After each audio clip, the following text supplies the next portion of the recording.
berair mata, darah sekalipun, Allah tak akan peduli dengan orang ini. Ustadz, lalu apa maksudnya? 50.000 tahun sebelum langit dan bumi diciptakan, sudah tertulis di Lauhul Mahfuz bahwa nanti kita akan begini, kita nanti akan begini, kita nanti akan begini. Apa maksudnya itu Pak Ustadz?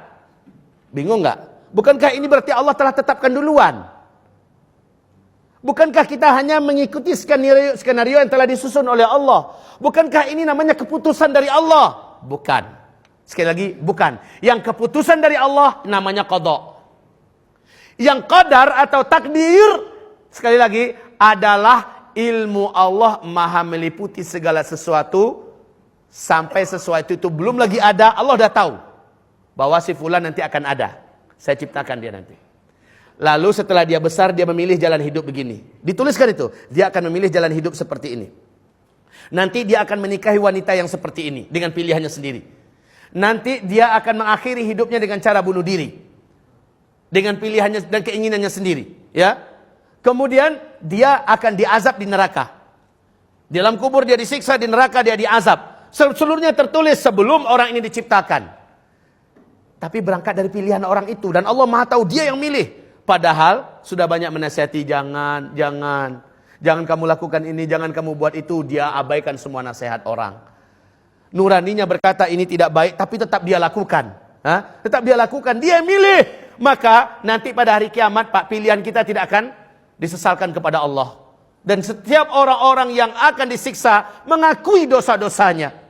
Mengakui dosa-dosanya. Mereka tidak akan menyalahkan Allah.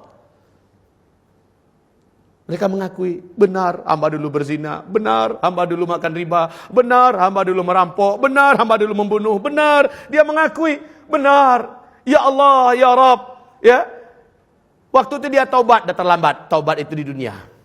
Waktu itu dia menyesal, sudah terlambat. Memang setiap takdir buruk akan berujung pada penyesalan. Tapi penyesalan ketika itu sudah tidak bermanfaat.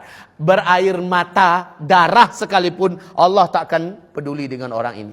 Qala khsa'u fiha wa la tukallimuni. Diam kalian, jangan bicara dengan saya pada hari ini. Dulu ketika di dunia sudah ditegur kalian oleh dai-daiku, oleh rasul-rasulku, telah ditegur oleh kalian oleh para ulama-ulamaku, dan kalian mengabaikannya. Tidak peduli. Bahkan banyak orang sekarang mengatakan, jangan sok peduli dengan saya. Urus hidup ente sendiri.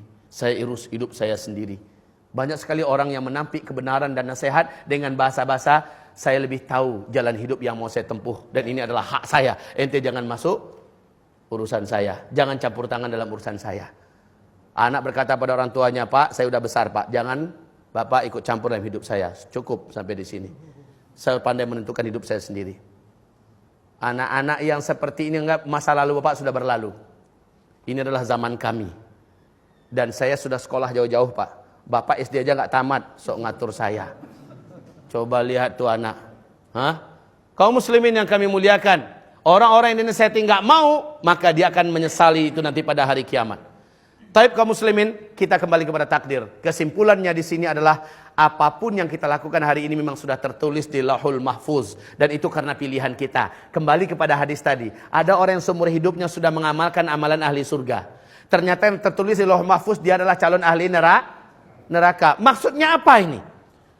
Bukankah tidak adil? Sudah dia baik-baik seumur hidupnya, ternyata yang tertulis di Lauhul Mahfuz dia adalah ahli neraka. Pak, Bapak tahu kan? Rasulullah bersabda dalam hadis Sahih Bukhari dan Sahih